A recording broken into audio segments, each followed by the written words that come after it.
I exhaled a stream of smoke, and a rib-rattling cough took hold of me.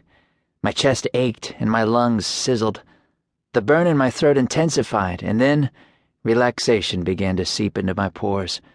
The smoke-filled space swam before my glazed eyes as I melted into Finn's ripped leather couch. The couch separated the band space from the rest of his junky garage. "If you don't cough, you don't get off," Finn said as I passed him the joint.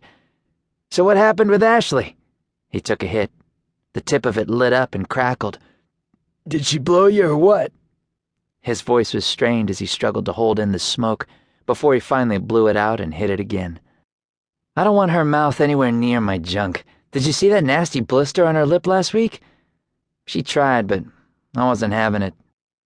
"Can't blame you there. You need to get laid, dude. It's been 2 weeks since that freak at the pit. What was her name again?" He lifted his legs and dropped his heavy, mud-covered boots onto the coffee table in front of his couch. "I don't know. I didn't ask," I shrugged. I strummed my guitar as I tried to tune it. "Lucky son of a bitch, you always get the ones that disappear. I get stuck with clingy bitches. Remember that one last summer that followed me around for a month? Damn, she was a good lay, though." He took a swig from his beer and shook his head at the memory. "Anyway, I say get a piece of ass before this weekend's gig. You play better when your balls aren't in a bunch." He passed the joint back to me. The smoke filled my lungs as I hit it hard, held it, and then exhaled. "Yeah, we'll see." I wasn't feeling it. Too much shit was going on around me, and I was getting burnt out on the same old slutty girls. Once the rest of the guys got there, we practiced for 2 hours before everyone split and went home for the night. After throwing my guitar case in the back of my rusted El Camino, I drove around for the next hour. My old man didn't usually pass out until 11, so I knew better than to go home before then. After a good amount of time, I rolled my car into my yard and cut the engine.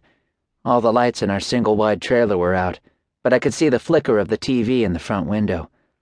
Falling asleep in front of the TV was my dad's thing.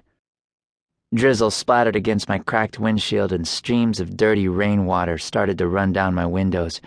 My boots sank into the softening dirt when I got out of my car, which meant the yard would be a muddy mess in the morning.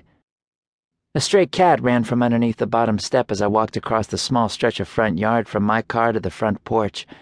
Dad's tow truck was parked sideways in the rocky driveway, and the cat disappeared under it.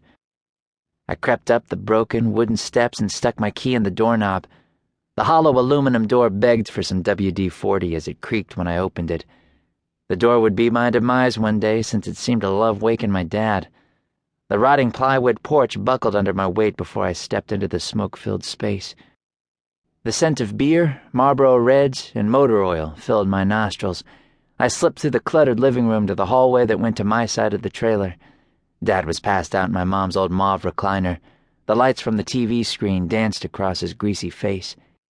He still had on his dirty work clothes, and the bottle in his hand was bent just enough so the matted shag carpeting was getting sprinkled with beer when he breathed out. The ashtray next to him was full of ashes, cigarette butts, and beer. I didn't bother turning off the TV. I didn't want to risk waking him. Instead, I skulked through the trailer to my bedroom. I was careful to step over the part of hallway where the floor was weak. There was a leak in the bathroom a few years back that ruined the floor and left a lingering stench of mildew right in front of my bedroom. It made living there 10 times worse and did nothing to squash the hate I had for the place. Peeling off my jacket, I stripped down to my boxers. The heater in our trailer was shit, so my room had a lingering chill that only my mom's tattered wool blanket could cut. I turned my radio on low volume and fell onto my bed. Outside, I could hear our neighbors arguing in Spanish and a baby crying. Far off in the distance, there were police sirens and the sounds of breaking glass. The interstate was just on the other side of the fence from my place, so the sound of speeding cars was endless. For many years, this had been the place I called home. I had a hard time falling asleep in total silence after years of noise pollution to rock me goodnight. I was dozing off when I heard the loud thump of my dad closing the recliner with his legs. The trailer shifted under his heavy footfalls as he made his way down the hallway to my room. I braced myself for the attack when he plowed through my bedroom door. A dim light lit the space when he flipped the switch. I silently wished he'd just do it in the dark. That way I didn't have to see his fists coming for me.